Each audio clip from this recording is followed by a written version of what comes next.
Hello student, आप सभी का स्वागत है मेरे YouTube channel competition journey with Deepak में। तो दोस्तों आज हम लोग पढ़ेंगे आज हम लोग अपना प्रैक्टिस सेट नंबर 17 स्टार्ट करेंगे जाके। जैसा कि हम लोग SSCGD के प्रैक्टिस सेट पढ़ रहे हैं और हम लोगों ने 16 प्रैक्टिस सेट अपने कंप्लीट कर लिए। ठीक है, तो आज हम लोग बात करते हैं 17 प्रैक्टिस सेट की। ठीक, तो आज के जो क्वेश्चन होंगे जाके बहुत ही अच्छे अच्छे क्वेश्चन आप लोगों को मिलेंगे जाके। जैसे कि पहला क्वेश्चन हमारा कह रहा है, देखिए कितना अच्छा क्वेश्चन है। ये सारे क्वेश्चन हमारे 2024 में आए हुए SSCGD में पूछे गए क्वेश्चन है।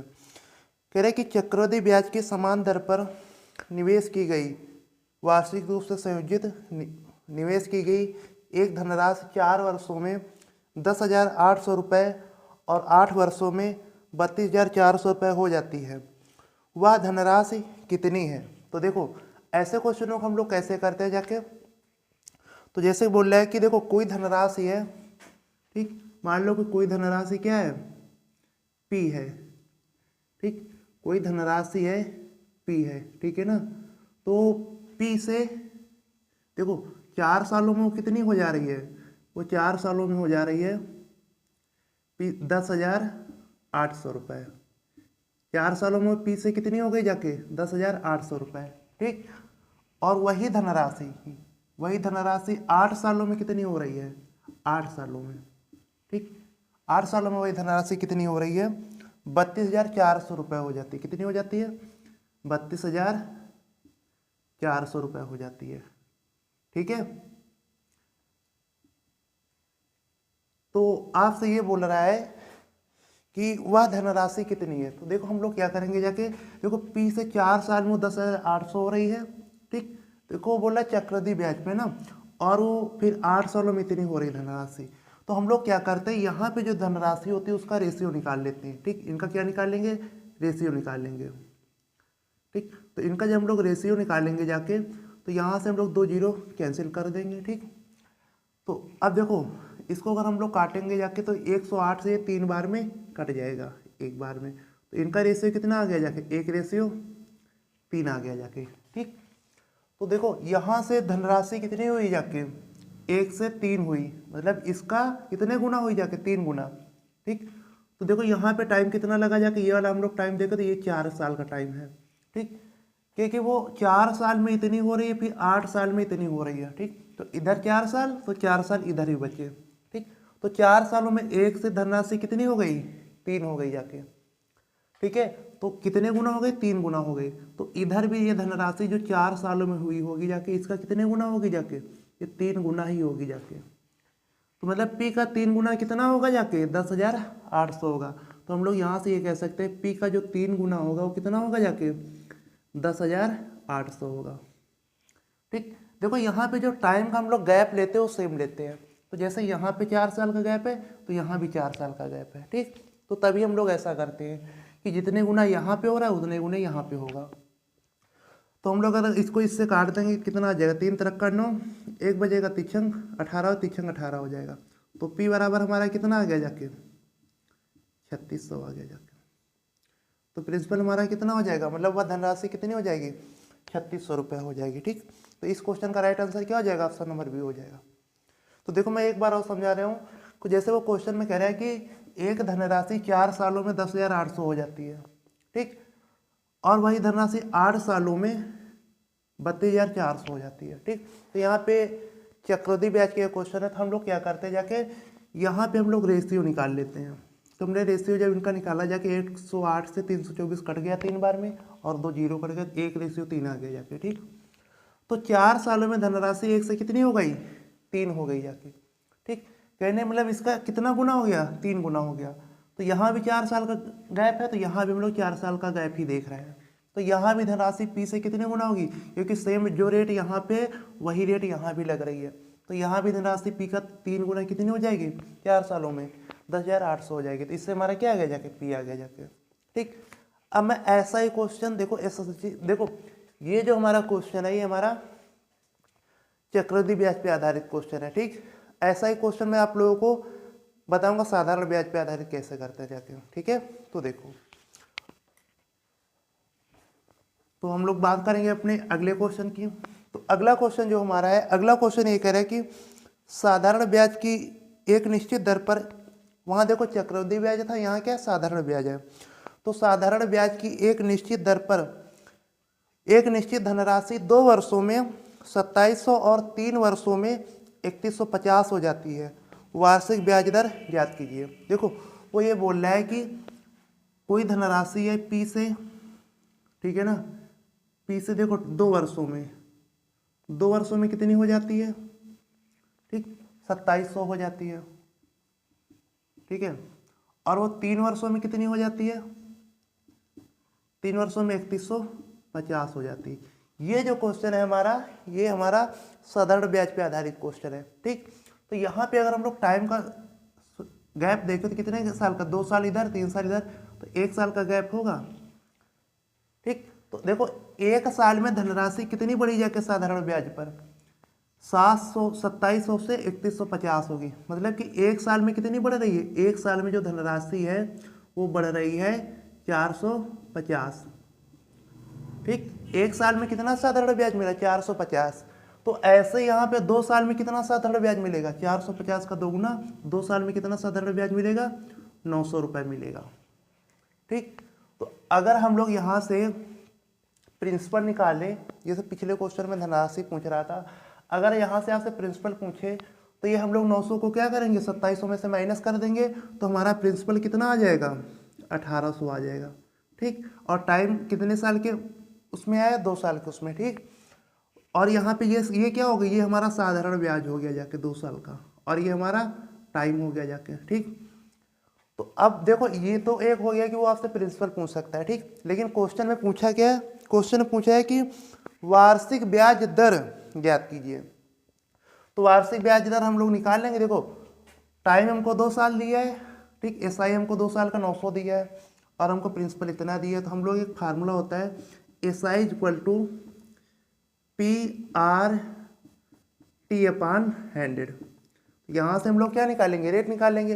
तो ब्याज हमारा कितना है, 1800 रुपये है, और प्रिंसिपल हमारा कितना है, सॉरी ब्याज हमारा कितना है, 900 रुपये है 2 साल का, ठीक। 2 साल का ब्याज कितना है, 900 है, और प्रिंसिपल हमारा कितना है, 1800, और रेट हमारी कितनी है वही निकालने। टाइम हमारा दिया 2 साल बटे 100। तो ये 9 दूनी 18 हो जाएगा, और 4 से 100 को काटेंगे तो 25, तो रेट उधर चला जाए, रेट कितनी आ जाएगी हमारी, 25% आ गई जाके, ठीक। तो ऐसा ही क्वेश्चन देखो साधारण ब्याज का आता है, तो हम इस क्वेश्चन को इस तरीके से करते हैं, ठीक है ना। तो ये दोनों टाइम आप लोग तैयार रखना, जाके ऐसे क्वेश्चन SSCGD में बहुत पूछे गए हैं, ठीक है। तो हम लोग बात करते हैं अपने अगले क्वेश्चन की। देखो अगला क्वेश्चन हमारा क्या कह रहा है, अगला क्वेश्चन हमारा कह रहा है कि देखो कितना अच्छा क्वेश्चन है, कह रहा है कि हीरे का भार। देखो इस क्वेश्चन को हम लोग कैसे करेंगे, देखो वो क्वेश्चन में कह रहा है कि जो हीरे का प्राइस है वो क्या है, भार के वर्ग के अनुपाती है, ठीक। तो देखो जो हमारा हीरा है जब टूट रहा है तो वो 2 टुकड़ों में टूट रहा है, 4:5 में, ठीक। तो इसका पहले कुल भार कितना होगा, 9 होगा जाके, तो इसका प्राइस कितना हो जाएगा।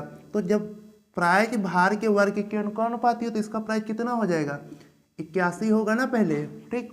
लेकिन जब वो 2 भागों में टूट जाता है तो इसका 4 भार जो है उसका प्राइस कितना हो जाएगा, 16 हो जाएगा। इसका प्राइस कितना हो जाएगा, 16, और 5 का कितना प्राइस हो जाएगा, 25 हो जाएगा, ठीक।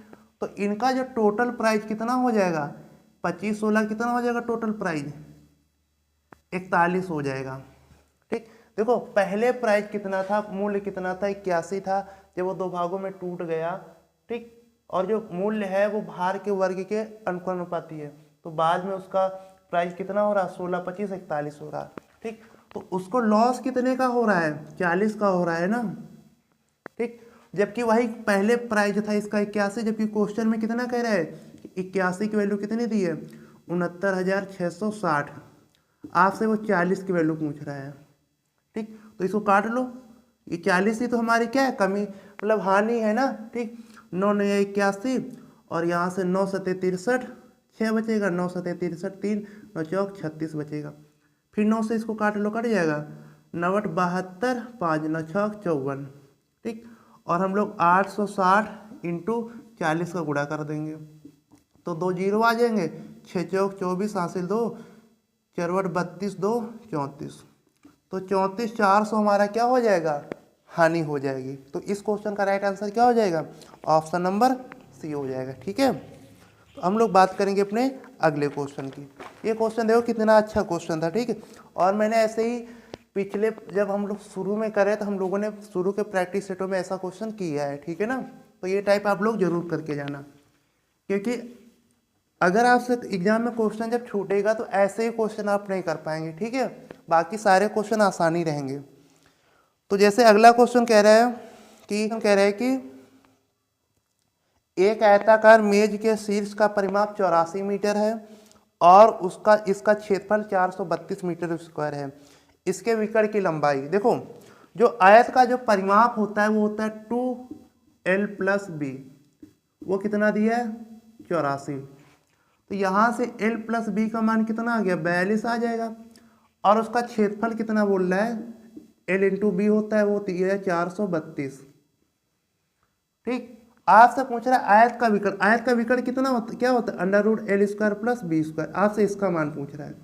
तो देखो हम लोग क्या करेंगे, जाके अगर हम लोग इसका स्क्वायर करेंगे तो कितना हो जाएगा l + b का होल स्क्वायर बराबर l² + b² + 2l × b हो जाएगा।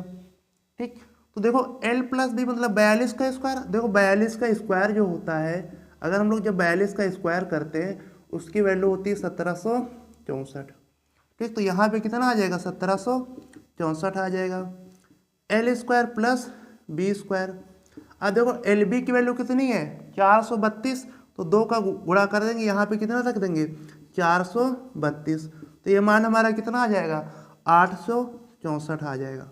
ठीक, और यही जब 864 उधर घट जाएगा तो हमारा 1764 में 864 घटेगा तो l² + b² बराबर 900 बचेगा, और आप इसका वर्गमूल ले लो तो l² + b² हो जाएगा, इसका वर्गमूल लेंगे तो 30 आ जाएगा। ठीक, तो ये क्या, यही तुमसे पूछ रहा था, यही तो होता है आयत का विकर्ण √l² + b², तो कितना आ जाएगा 30 सेंटीमीटर। तो इस क्वेश्चन का जो राइट आंसर हो जाएगा वो ऑप्शन नंबर सी हो जाएगा। ठीक है, तो हम लोग बात करेंगे अपने अगले क्वेश्चन की।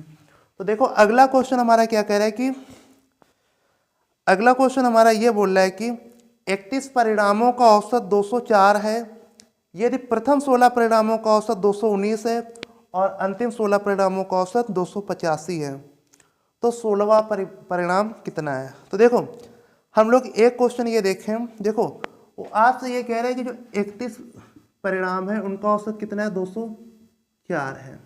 ठीक, वो क्या बोल रहे हैं कि 204 है। ठीक है, और फिर कह रहे हैं कि जो 16 परिणाम है उनका औसत कितना है।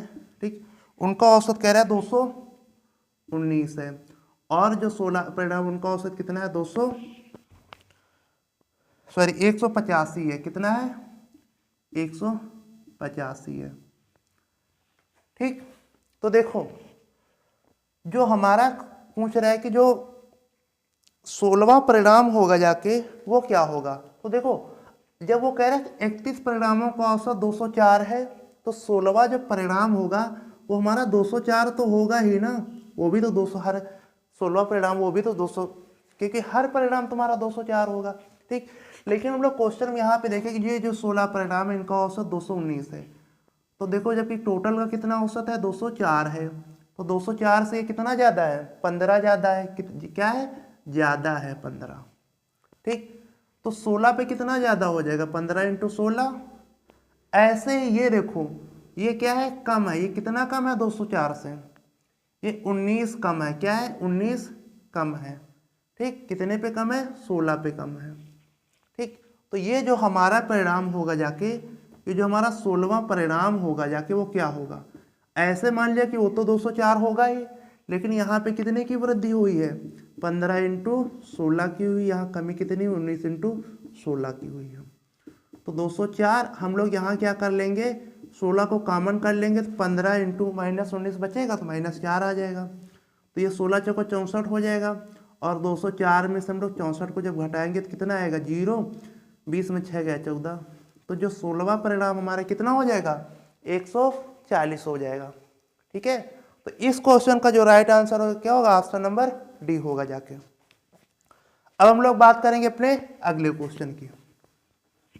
तो देखो अगला क्वेश्चन हमारा क्या कह रहा है, अगला क्वेश्चन क्या कह रहा है कि यदि P रेशियो Q बराबर 1:3 है और R रेशियो S बराबर 2P रेशियो 3Q है, तो PR रेशियो QS का मान, देखो क्वेश्चन में P रेशियो Q का मान कितना दिया है, वो दिया है 1:3, ठीक, और यहाँ पे R रेशियो S का मान कितना दिया है 2P रेशियो 3Q। आज से वो पूछ रहा है कि PR रेशियो QS का मान पूछ रहा है, ठीक। तो देखो अगर हम लोग इन दोनों रेशियो की गुणा कर दें, ठीक है, इन दोनों का अगर हम लोग गुणा कर दें आपस में तो P इंटू R हो जाएगा, ठीक, ऐसे तो P इंटू R आएगा, ठीक, और इधर Q इंटू S आ जाएगा, यही वैल्यू हमसे पूछ रहा है, तो इधर भी रेशियो गुणा हो जाएगी। तो 1:3 का गुणा किस में होगा जाके 2/3 और इंटू P/Q आ जाएगा। जब हम लोग रेशियो गुणा करेंगे तो यही वैल्यू आएगी। ये जो रेशियो 1/3 है इसको ऐसे लिख दिया, इधर 2/3 और P इंटू Q, इन सब का क्या हो गया, गुणा हो गया। तो जबकि P और Q का रेशियो कितना दिया है 1:3 दिया, तो यहाँ 1:3 लिख देंगे, तो बस इसकी वैल्यू निकल आई जाएगा। बस यहाँ पे दोनों का मल्टीपल ही पूछ रहा था, ठीक। तो 2 रेशियो कितना हो जाएगा 27 हो जाएगा, ठीक। तो इस क्वेश्चन का जो राइट आंसर हो जाएगा वो क्या हो जाएगा, ऑप्शन नंबर बी हो जाएगा, ठीक है। अब हम लोग बात करेंगे अपने अगले क्वेश्चन की। देखो अगला क्वेश्चन हमारा क्या कह रहा है कि एक व्यक्ति Q से S तक 45 किलोमीटर प्रति घंटा की चाल से जाता है और एक निश्चित चाल से S से Q तक वापस आता है। यदि उसकी औसत चाल 36 किलोमीटर प्रति घंटा है तो Q से S की ओर वापस जाते समय उसकी औसत चाल कितनी थी। देखो जब कोई व्यक्ति मान लो कि वो बिंदु P से S तक जाता है, इधर पहले जाता है उतनी दूरी आता है, ठीक। इधर मान लो x चाल से जाता है, इधर y चाल से वापस आता है। तो जब कोई व्यक्ति दो समान दूरियों को दो अलग अलग चालों से तय करता है तो उनकी जो एवरेज स्पीड होती है जाके, ठीक, तो उनकी जो औसत चाल होती है, जो एवरेज उनकी जो स्पीड होती है, ठीक, वो क्या होती है 2xy/x + y होती है, ठीक। जबकि वो क्वेश्चन में कह रहा है कि उनकी औसत चाल कितनी है 36 किलोमीटर प्रति घंटा है और किस चाल से जाता है 45 से जाता है, और वो पूछ रहा है कि वापस किस चाल से आता है, मान लो y से वापस आता है, तो 45 + y, इसका हम लोग इधर गुणा कर देंगे, कितना हो जाएगा 36 इंटू, देखो ऐसा बस गुणे में लिख लो, ठीक, प्लस का 36y बराबर इधर हो जाएगा 90y। तो देखो 36 इधर 90 में इधर घटेगा तो इधर कितना बचेगा जाके 54y बचेगा, और इधर कितना है 36 इंटू 45, 9 से काटा 9 पन्ना पता ले 9 चौक 36 और 6 रंग 36, 6 पंच 30, तो y का मान कितना आ गया 30 किलोमीटर प्रति घंटा, ठीक। तो इस फार्मूले से ये हमारा क्या आंसर आ गया जाके, ठीक। तो याद रखना जाके जब क्वेश्चन में कहे कि एक व्यक्ति, ठीक, एक चाल x चाल से जाता है कोई दूरी और वापस y चाल से आता है, तो उसकी औसत चाल जो होती है वो होती है 2xy/x + y, ठीक है ना। तो इस क्वेश्चन का राइट आंसर क्या हो जाएगा, option number B, sorry option number A हो जाएगा, ठीक। अब हम लोग बात करेंगे अपने अगले क्वेश्चन की। तो देखो दोस्तों अगला क्वेश्चन हमारा क्या कह रहा है कि अगला क्वेश्चन ये कह रहा है कि एक वस्तु के मूल्य में पहले 32% की कमी की गई और फिर 44% की वृद्धि की गई।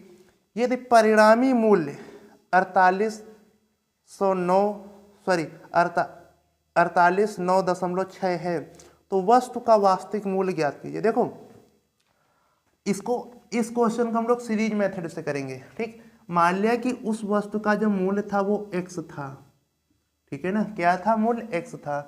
पहले क्या कह रहा है कि 32% की कमी की गई, तो जब 32% की कमी की जाती है तो मान लो उसका प्राइस 100 से उस 100 में 32 की कमी की गई, कितना बचेगा 68, 100 में 32 की कमी की जाएगी वो 68 में बच जाएगा, ठीक।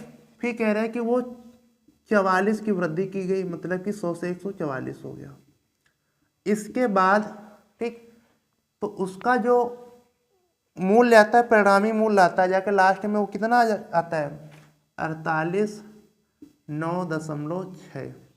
ठीक, तो वो आपसे ये मान पूछ रहा है कि उस वस्तु का वास्तविक मूल्य क्या था, वो उसने ये पूछा है। ठीक, तो हम लोग कैंसिल कर लेंगे। देखो यहाँ दशमलव उठाएंगे, 0 आएगा, एक 0 हमारा कैंसिल हो गया। 12 से काटेंगे 12 बार, 12 चौको 48 और 12 अट्ठे 96। फिर हम 12 से काटेंगे, 12 3 36 और 4 बजे 12 चौको 48। ठीक, 34 दूनी 68 हो जाएगा। ठीक, 2 से काटा 5, 100 और 5 का गुणा करेंगे तो x बराबर कितना आ गया जाके 500। तो उस वस्तु का जो वास्तविक मूल्य होगा वो कितना होगा जाके 500 होगा जाके। ठीक है, तो हम लोग बात करेंगे वो अपने इस क्वेश्चन का राइट आंसर कितना हो जाएगा, ऑप्शन नंबर बी हो जाएगा। ऐसे हम लोग बात करते हैं अपने अगले क्वेश्चन की। तो अगला क्वेश्चन हमारा दोस्त देखो क्या कह रहा है। अगला क्वेश्चन हमारा ये बोल रहा है कि देखो ये क्वेश्चन कितना अच्छा है, ये भी सारे के सारे क्वेश्चन हमारे एसएससी जीडी 2024 में पूछे गए क्वेश्चन है। कह रहा है कि एक नृत्य प्रतियोगिता में 40% विद्यार्थी लड़के थे और शेष लड़कियां थी। यदि लड़कों की औसत आयु 18 वर्ष और लड़कियों की औसत आयु 15 वर्ष थी, प्रतियोगिता में भाग लेने वाले विद्यार्थियों की औसत आयु। देखो पहली बात उसने ये बोला है कि मान लो कि बॉयज कितने थे 40% थे, तो गर्ल कितनी होंगी जाके 60% होंगी जाके। गर्ल से कितनी होंगी 60%। हम लोग यहाँ से रेशियो निकाल लेंगे, 2 20 दूनी क्या ले 20 3 60। तो बॉयज और गर्ल का जो रेशियो हो गया 2:6 आ गया। उसने यह बोला है कि जो लड़कों की जो औसत आयु है वो 18 है और लड़कियों की औसत आयु 15 है। तो देखो 2 लड़के हैं, ठीक, इनकी औसत आयु कितनी है 18 है, तो इनका योग कितना हो जाएगा 36। और 3 लड़कियां, इनकी औसत आयु कितनी है 15 है, तो योग कितना हो जाएगा 45, 15 3 45। तो 2 लड़कियों 2 लड़कों 3 लड़के कुल आयु कितनी आ गई जाके 5 6 11 1 81 आ गई जाके। ठीक, तो वो वही पूछ रहा था कि उनकी ये तो कुल आयु आ गई जाके सबकी, तो लोग कितने टोटल 5, सबकी कुल औसत आयु पूछ रहा था। ठीक, तो ये 16 5 80 होता है, तो 16 और 1 बचेगा 10 हो जाएगा, 5 दूनी 10, तो 16.2। ठीक है ना, 16.2 क्या आ जाएगा 16.2 वर्ष क्या आ जाएगा विद्यार्थियों की कुल औसत आयु आ जाएगी। ठीक, ये क्वेश्चन जो है देखो मतलब कैसा, मतलब कि एवरेज का भी है, थोड़ा परसेंटेज से भी रिलेटेड कर दिया। ठीक, तो ये इस क्वेश्चन का राइट आंसर क्या हो जाएगा, ऑप्शन नंबर ए हो जाएगा। तो हम लोग बात करेंगे अपने अगले क्वेश्चन की। कह रहे हैं कि सिराज विक्रय मूल्य पर 32% का लाभ कमाता है, क्रय मूल्य पर अनुमानित लाभ प्रतिशत ज्ञात कीजिए। ठीक, अब देखो ये क्वेश्चन आप लोग देखो। ठीक, आप लोगों ने काफी क्वेश्चन किए होंगे, कहता है क्रय मूल्य पर प्रॉफिट हमेशा होता है, कहते हैं कि जो प्रॉफिट और लॉस परसेंट होता है हमेशा क्रय मूल्य पर। लेकिन इस क्वेश्चन में क्या कर दिया कि जो उसको लाभ हो रहा है वो किस पे हो रहा है, विक्रय मूल्य पर हो रहा है। ठीक, तो मान लिया जाके कि उसका एसपी कितना हो गया जाके 100 होगा। ठीक, अगर एसपी 100 है, ठीक, उसको अच्छा यहाँ पे प्रॉफिट कितना हो रहा है, उसको जो प्रॉफिट हो रहा है वो कितने का हो रहा है 40 का हो रहा है ना। कितने का प्रॉफिट हो रहा है उसको 40 का नहीं हो रहा, 32% का लाभ होता है, तो उसको 32 का प्रॉफिट हो रहा है ना। देखो मान लिया कि उसका विक्रय मूल्य एसपी कितना है 100 है, अच्छा उसको प्रॉफिट कितने का हुआ 32% का बोल रहा है, तो हम लोग यहाँ से सीपी निकाल सकते हैं ना। सीपी बराबर क्या होता है एसपी माइनस का प्रॉफिट। ठीक, तो हम लोग यहाँ से सीपी कितना निकलेगा 100 में से इसको 32 को घटा देंगे, सीपी कितना आ जाएगा जाके 68 आ जाएगा। ठीक, तो वही तो क्वेश्चन में बोल रहा है, कह रहा है कि क्रय मूल्य पर अनुमानित लाभ प्रतिशत ज्ञात कीजिए। कह रहा है कि क्रय मूल्य पर अनुमानित, देखो उसको लाभ 32 का हो रहा है, अब वो क्रय मूल्य पर पूछ रहा है, क्रय मूल्य कितना है 68। ठीक, तो परसेंट में निकालना है 2 0 हो जाएगा। अगर हम लोग इसको काटे 4 से 17 चौको 68, ठीक, और 8 चौको 32, तो यहाँ कितना आ जाएगा 800/17 आ जाएगा। जब हम लोग इसको 17 से काटेंगे तो कितना आ जाएगा, देखो 17 चौको 68 आ जाएगा, यहाँ कितना 12 बचेगा तो 120। ठीक, 17 7 119 हो जाएगा। ठीक, 17 दशमलव कुछ करेंगे 47 कुछ परसेंटेज करके आंसर आएगा, ठीक। लेकिन जो हमारे ऑप्शन है जाके वो पूरे हैं जाके पूर्णांक में, तो 47% इस क्वेश्चन का क्या होगा, राइट आंसर हो जाएगा, ठीक। तो ऑप्शन नंबर भी क्या हो जाएगा, सही हो जाएगा। तो ये देखो कितना अच्छा क्वेश्चन था, ठीक है। अब बात करते हैं हम लोग अपने अगले क्वेश्चन की। तो जैसे अगला क्वेश्चन हमारा क्या बोल रहा है, अगला क्वेश्चन कह रहा है कि बी सी डी और ई का औसत 25 है, यदि बी और सी का औसत कितना हो, यदि बी और सी का औसत 11 है तो डी और ई का औसत कितना होगा। देखो बी सी डी ई ये लोग 4 हो गए ना, तो हमने देखो 4 का औसत हमको कितना दिया है, 25 दिया है, ठीक। 4 लोगों का औसत हमको कितना दिया है, 25 दिया है, ठीक। जबकि बी और सी मतलब कि 2 लोगों का औसत उसने कितना दिया है, 11 दिया है, ठीक। और बाकी डी और ई का क्या हमसे पूछ रहा है, औसत पूछ रहा है, मतलब कि डी और ई 2 लोग हुए, इनका इन 2 का औसत पूछ रहा है, इसका औसत पूछ रहा है। देखो उसने बी सी डी ई 4 लोगों का एवरेज 25 दिया है, ठीक है। तो इस क्वेश्चन को हम लोग ऐसे कर लेंगे जाके, ठीक, या आप दूसरे भी तरीके से कर लो, ठीक है। तो अब आपको अगर करना है तो ऐसे इनका योग इतना हो जाएगा, वो कह रहा है कि बी डी और ई का औसत कितना होगा, ठीक। तो देखो 4 लोगों का औसत 25 है, इसको हम लोग एलिगेशन से कर रहे हैं, ठीक। और 2 का औसत कितना है, बी और सी का औसत कितना है 11, डी और ई का औसत पूछ रहा है। तो ये देखो 25 से कितना कम है, 14 कम है ना। अच्छा 14 कितने लोगों पे कम है, 2 लोगों पे कम है, ठीक। तो कितना कम हो जाएगा, 28 कम हो जाएगा।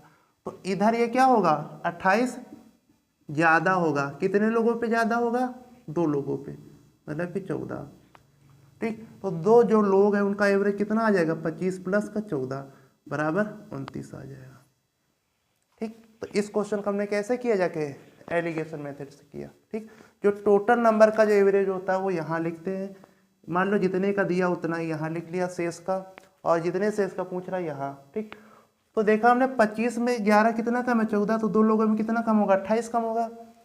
तो जब टोटल 2 लोगों में इधर 28 कम है तो इधर क्या होगा, इसको अगर बैलेंस करना है तो इधर कितना होगा, 28 ज़्यादा होगा, और ये 28 कितने लोगों में ज़्यादा होगा, 2 लोगों में, ठीक। तो ये 14, ठीक। तो 29 था, ठीक। अब 14 क्या आ रहा है, ज़्यादा आ रहा है, बैलेंस करना पड़ेगा ना, तो यहाँ पे कितना होना चाहिए, 29 होना चाहिए, ठीक। तो इस क्वेश्चन का राइट आंसर क्या होगा, देखो 25 14 हम लोग जो जोड़ेंगे जाके कितना हो जाएगा, 39 हो जाएगा, ठीक। तो इस क्वेश्चन का राइट आंसर क्या हो जाएगा, ऑप्शन नंबर सी हो जाएगा, ठीक।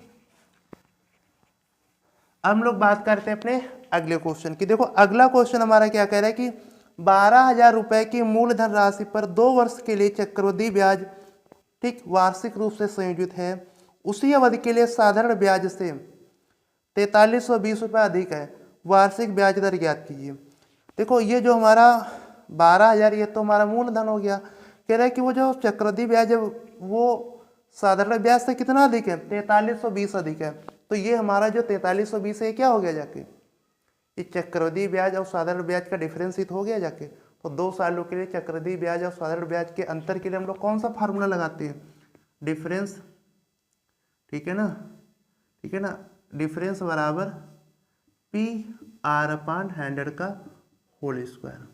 ये डिफरेंस किसका होता है, ये जो हमारा डिफरेंस होता है जाके, ठीक है ना, 2 साल के, ठीक, सी आई और एस आई के बीच में होता है, ठीक।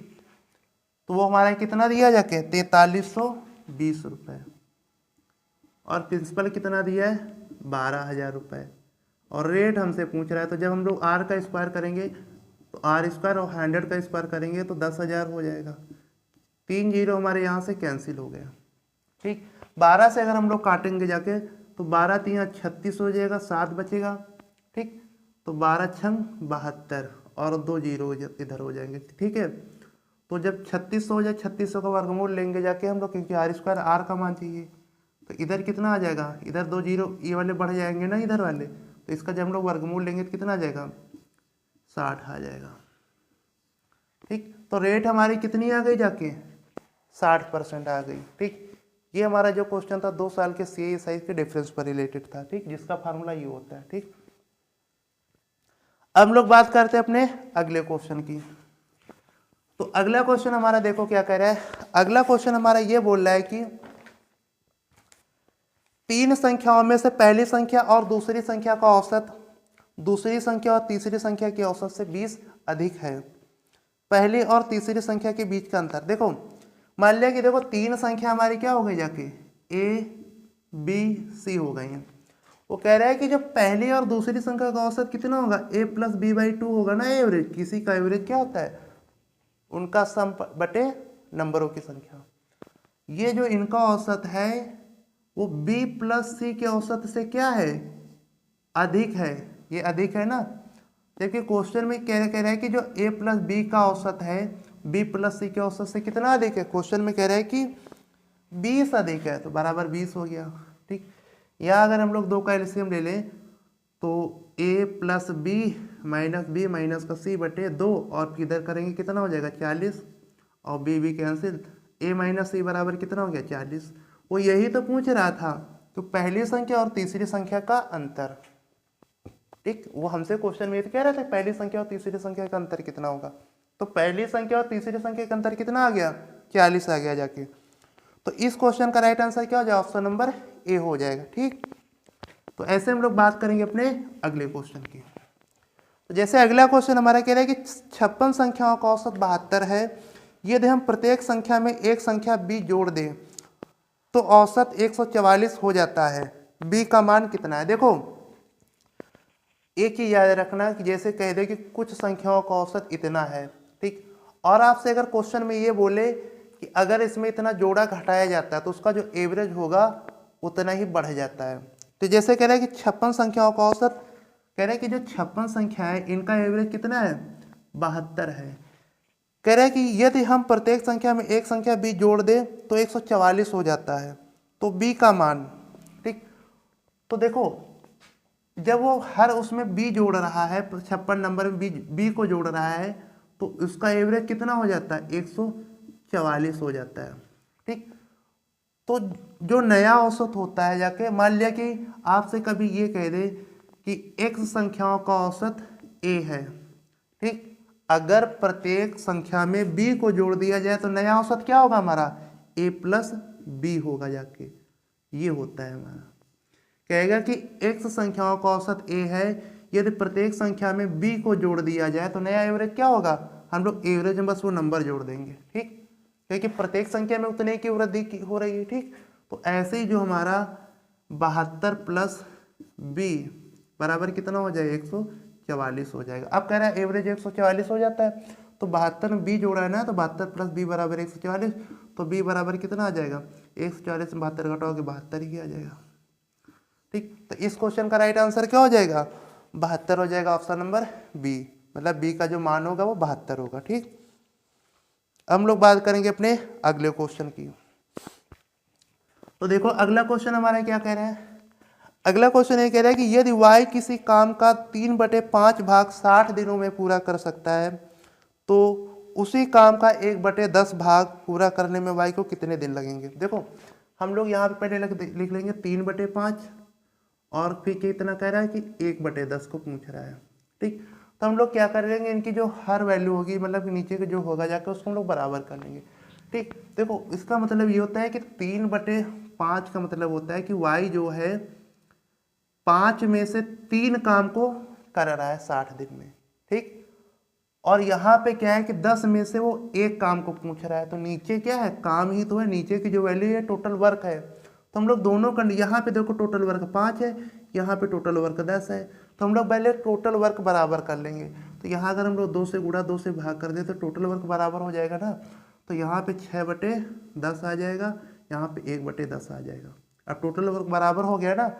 तो वो ये कह रहा है कि पहली कंडीशन में कि y किसी काम का 3/5 मतलब कि जब हमने इसको बराबर किया तो मतलब 6 हो गया कि वो जो 6 काम को 10 काम में से 6 काम को 60 दिन में करता है। तो वो पूछ रहा है 10 काम में से एक काम को कितने दिन में करेगा, तो एक की वैल्यू निकाल लो। तो इसका 10 गुना है तो ये भी 10 गुना हो जाएगा, 10 आ जाएगा। ठीक, तो वो 10 दिन में 1/10 का 1/10 भाग जो है वो 10 दिन में करेगा जाके। देखो वो क्वेश्चन में ये कह रहा है कि y किसी काम का 3/5 भाग 60 दिन में करता है। मतलब ये है कि ये जो हमारा नीचे की वैल्यू, ये हमारा टोटल वर्क होता है कि वो 5 काम में से 3 काम को 60 दिन में कर रहा है। ठीक, तो वो आपसे पूछ क्या रहा था, वो ये कह रहा था कि वो उसी काम का 1/10 भाग कितने दिन में करेगा, मतलब 10 काम का 1 भाग कितने दिन में करेगा। तो हम लोग नीचे वर्क की तो है ना दोनों का, नहीं तो इन दोनों वर्क को हमने क्या कर लिया, बराबर कर लिया। तो 10 में से 6 काम को क्या बोल रहा है, 60 दिन में करता है, तो 10 में से 1 काम को कितना करेगा, 10 दिन में करेगा। ठीक, तो इस क्वेश्चन का जो राइट आंसर हो जाएगा ऑप्शन नंबर बी हो जाएगा। ठीक है, हम लोग बात करते हैं अपने अगले क्वेश्चन की। तो अगला क्वेश्चन हमारा क्या कह रहा है कि यदि जी एच जे, देखो जी रेशियो एच रेशियो जे, इसका मान कितना दिया है, इसका जो मान है 5, 3, 2 दिया है। ठीक, और फिर कह रहा है कि जे रेशियो के, अच्छा जे रेशियो के का मान कितना दिया है, 2:5 दिया है। ठीक, तो जी रेशियो के का मान पूछ रहा है, क्या पूछ रहा है, जी रेशियो के का मान पूछ रहा है। तो आप पहले ये चीज देखो दोनों में कॉमन क्या है।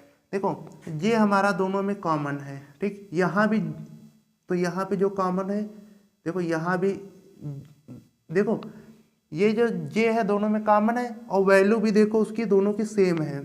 ठीक, तो जी की वैल्यू 5 होगी। ठीक, और एच की वैल्यू कितनी होगी, 3 होगी। ठीक, और के की वैल्यू हमारी कितनी होगी, 5 होगी। ठीक, जो हमारी चीज दोनों में कॉमन है वो क्या है, इधर भी बराबर है।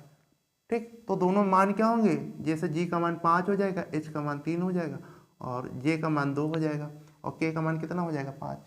तो आज से जी रेशियो के पूछ रहा था, तो जी का तो मान यहाँ 5 है ना, और के का भी मान कितना है, 5 है। तो काट दोगे तो 1:1 आ जाएगा। ठीक, सेम रेशियो आ जाएगा। ठीक, तो इस क्वेश्चन का राइट आंसर क्या हो जाएगा, ऑप्शन नंबर ए हो जाएगा। ठीक है, अब हम लोग बात करेंगे अपने अगले क्वेश्चन की। तो अगला क्वेश्चन हमारा क्या कह रहा है कि यदि एक निश्चित धनराशि साधारण ब्याज पर 11 वर्ष 6 माह में दोगुनी हो जाती है तो वार्षिक ब्याज दर क्या होगी। तो देखो मान लिया कि वो राशि 1 थी, अब वो 2 हो गई है। ठीक, तो यहाँ से ब्याज कितना मिला, 1 का ब्याज मिलेगा, एसआई कितना मिलेगा, 1 मिलेगा। तो एसआई बराबर फार्मूला क्या होता है, PR इंटू टी अपॉन 100। कह रहे हैं कि एक राशि दोगुनी हो जाती है ना। ठीक, कितने टाइम में, 11 वर्ष 6 माह में। तो 1 से राशि दोगुनी हो रही तो ब्याज कितना मिला, 1 का एसआई बराबर PR इंटू 100 लगाएंगे। तो टाइम कितना बोल रहा है, देखो 11 माह, 11 वर्ष 6 माह, 6 माह का मतलब 6/12। ठीक, 6 दूनी 12, 11 दूनी 22, टाइम कितना आ जाएगा, 23/2। ठीक, ये हमारा टाइम हो जाएगा। ठीक, तो ब्याज कितना मिला, 1 का, राशि कितनी थी, देखो 1 राशि थी, 1 ही ब्याज है, रेट हमको निकालनी है, टाइम कितना है, 23/2। ठीक, इंटू 100। ठीक है, तो यहाँ से रेट निकालेंगे, कितना आ जाएगा जाके, 200/23 आ जाएगा। ठीक, तो अब लोग अगर ऑप्शन को सहारा ले जाके, ठीक है, तो अगर हम लोग ये देखिए कितनी बार कटेगा जाके, तो ये क्या 10 बार में तो जाएगा नहीं, क्योंकि 230 होना चाहिए। फिर 9 बार में चेक करते हैं, 9 बार में 2 9 18, 180, 2 9 27, कम से कम 207 होना चाहिए। ठीक, तो हम लोग अगर इसको 8 बार में देखें तो 8 तिरिक 24। ठीक, और 8 दूनी 16, 2 कितना हो गया, 18, 284, और यहाँ कितना बचेगा, 16। कहने का मतलब हमारा जो आंसर आएगा 8 दशमलव कुछ करके आ रहा होगा। अगर हम लोग पूर्णांक वैल्यू को मिलाया तो जो ऑप्शन है हमारा, ऑप्शन नंबर बी, ठीक है ना, और डी, ये दोनों के पूर्णांक क्या है, 8 दशमलव करके कुछ है। ठीक, लेकिन जब यहाँ पे कितना बच रहा था, 16 बच रहा था। ठीक है ना, 84 हो रहा है, क्यों 8 बार अगर हम लोग कर रहे हैं जाके, 23 कितना 184 हो रहा था ना, 16 बच रहा था। फिर हम लोग यहाँ दशमलव लगाए 0, अगर हम 23 से काटे तो ये कितनी बार जाएगा, ये जाएगा जाके 6 दशमलव कुछ बार। ठीक, सॉरी 6 बार जाएगा। ठीक, 20 छक्का 138 हो जाएगा, 23 छक्का 138। ठीक, तो जो 138 है, फिर 22 बचेगा, तो 23 8.6 करके जो हमारा ऑप्शन होगा वो होगा जाके। ठीक। तो 8.6 करके हमारा कौन सा ऑप्शन है, ऑप्शन नंबर बी है। तो 8.69। आगे हम लोग भाग नहीं करेंगे क्योंकि जो डी ऑप्शन है हमारा 8.4 करके आ रहा है, तो यहाँ पे 8.6 हमारा ऑप्शन मिल गया, 8.4 नहीं मिल रहा। ठीक, तो 8.69% क्या हो जाएगी, रेट हो जाएगी। ठीक है, तो अब बात करते हैं हम लोग अपने अगले क्वेश्चन की। तो अगला क्वेश्चन जैसे कह रहा है कि यदि 27 आदमी 225 हेक्टेयर घास काटने में 15 दिन लगाते हैं तो 33 आदमी 165 हेक्टेयर घास काटने में कितना समय लगाएंगे।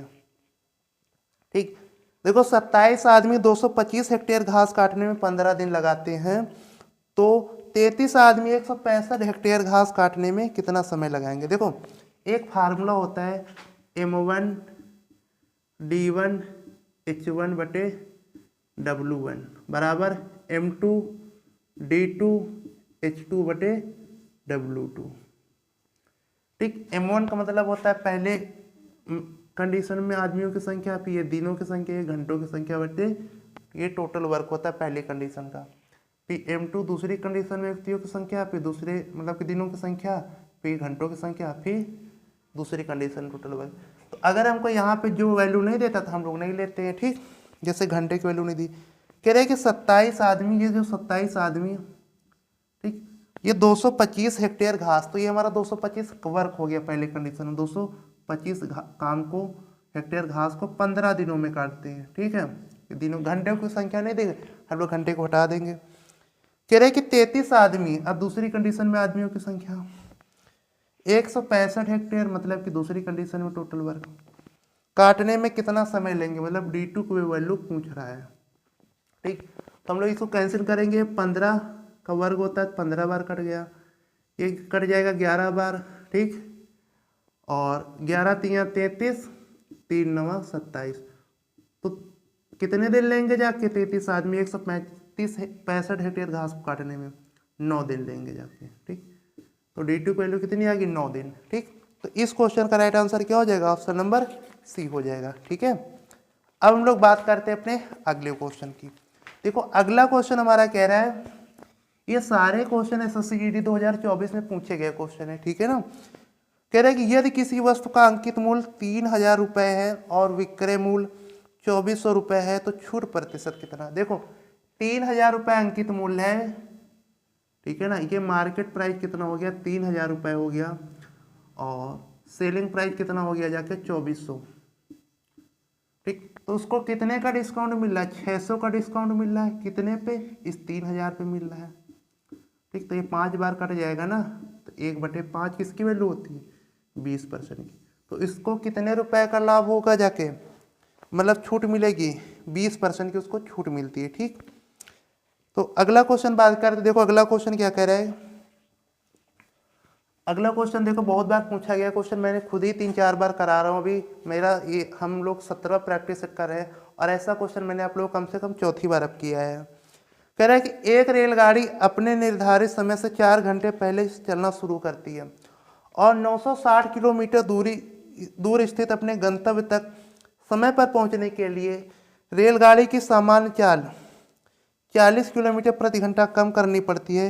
रेलगाड़ी की सामान्य चाल कितनी है। देखो जब कभी भी ऐसा क्वेश्चन पूछे तो हम लोग कैसे करते हैं, डिस्टेंस बराबर फार्मूला होता है सामान्य चाल प्लस माइनस चाल में डिफरेंस बटे चाल में डिफरेंस इंटू टाइम में डिफरेंस।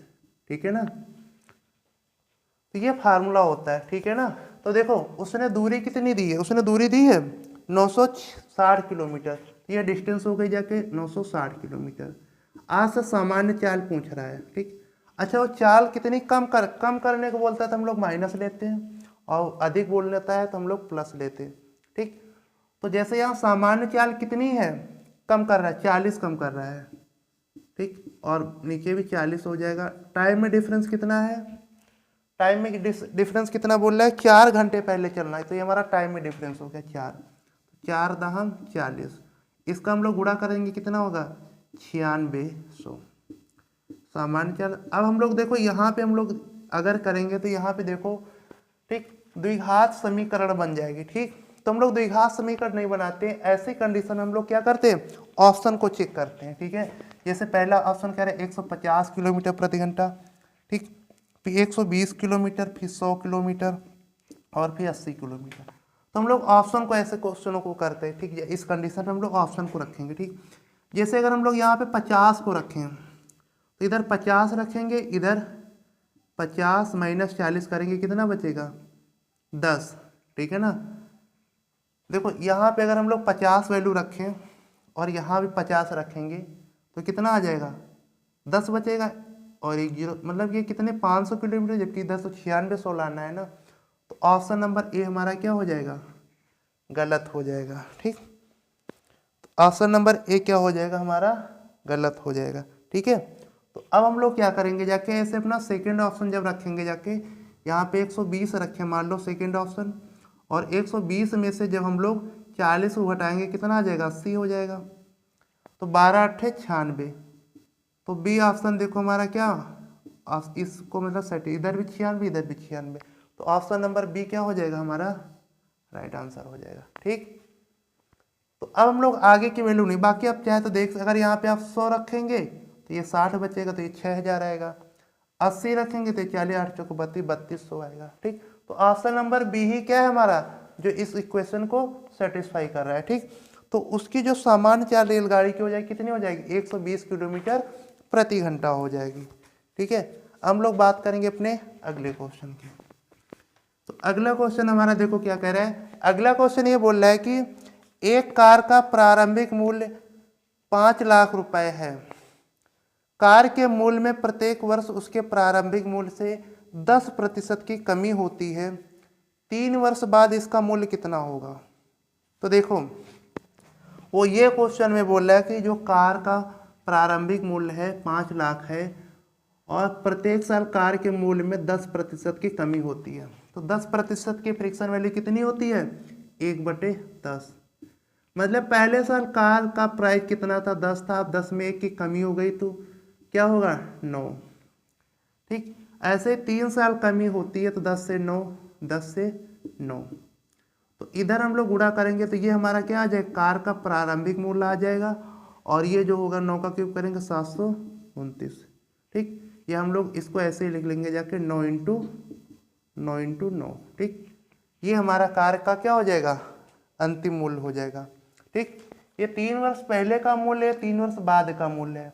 ठीक, तो जबकि क्वेश्चन में क्या कह रहा है कि ये जो मूल्य है इसका 1000 जो मूल्य है, ठीक, कह रहा है कि देखो यहाँ पे इसका जो मूल्य है 3 साल पहले 1000 है, जबकि क्वेश्चन में क्या बोल रहा है कि वो 5 लाख रुपए है। ठीक, तो हमें 729 इसकी वैल्यू बतानी है 999 की। ठीक, ये हम लोग यहाँ 729 कर लो, कोई दिक्कत नहीं। ठीक, क्योंकि हमें 5 का मल्टीपल ज़्यादा आसान पड़ेगा, 729। 3 जीरो हमारे कैंसिल हो गए, ऑप्शन में हमारे 2 जीरो तो आएंगे ही जाके। ठीक, और 5 9 45 हो जाएगा, 4 हासिल बचेगा, 5 दूनी 10 4 14 हासिल है, 5 7 35 1 36। ठीक, तो 3,64,500 रुपये क्या हो जाएगा, 3 साल बाद कार का मूल्य हो जाएगा। ठीक, 3,64,500 रुपये। ठीक, ऑप्शन नंबर डी क्या हो जाएगा, इस क्वेश्चन का राइट आंसर हो जाएगा। ठीक है, अब हम लोग बात करेंगे जाके अपने अगले क्वेश्चन की। देखो अगला क्वेश्चन हमारा कह रहा है कि यदि एक आयत की लंबाई 11.11% प्रतिदिन वृद्धि कर दी जाए तो कह रहे हैं कि यदि एक आयत की लंबाई में 11.11% की वृद्धि कर दी जाए तो क्षेत्रफल को परिवर्तित रखने के लिए इसकी चौड़ाई को कितने प्रतिशत घटाई जानी चाहिए। ठीक है ना, तो देखो एक ही याद रखना कि जो 11.11% की फ्रिक्शन वैल्यू होती है वो 1/9 होती है। क्या होती है, 1/9 होती है। ठीक, तो देखो जो लंबाई है वो 9 से कितनी हो रही है, 10 हो रही है। ठीक, जब वो आपसे ये कहे कि जब देखो ये परसेंटेज में मैंने ऐसे इस टाइप के बहुत सारे क्वेश्चन बताए जाके। ठीक, तो इस टाइप के अगर क्वेश्चन आपको करने हैं तो आप परसेंटेज की क्लास को देखिए, वहाँ मतलब मैंने पूरे कॉन्सेप्चुअल तरीके से ये सब क्वेश्चनों को बताया। ठीक, देखो जब लंबाई में कमी वृद्धि हो रही 9 से 10 हो रही है तो अगर हमें क्षेत्रफल को अपरिवर्तित रखना है तो जो चौड़ाई में हमें क्या करना पड़ेगा, कमी करनी पड़ेगी, इसका उल्टा करना पड़ता, 10 से 9 हो जाएगा। ठीक, जो उसकी चौड़ाई 10 से 9 हो जाएगी। तो यहाँ पे अगर हम लोग देखें एक की कमी की जा रही कितने पे, 10 पे। ठीक, तो प्रतिशत में अगर वैल्यू निकालनी है तो कितने परसेंट हो जाएगा, 10%। ठीक, तो उसकी चौड़ाई में कितने प्रतिशत की कमी करनी पड़ेगी, 10% की। ठीक, तो दोस्तों आज के हमारे सारे क्वेश्चन खत्म हुए जाके। ठीक, तो अगर आपको वीडियो पसंद है तो आप वीडियो को लाइक कीजिए, अगर आप चैनल पर नए नए हैं तो चैनल को सब्सक्राइब कीजिए। ठीक है, तो मिलेंगे अपने नेक्स्ट वीडियो में।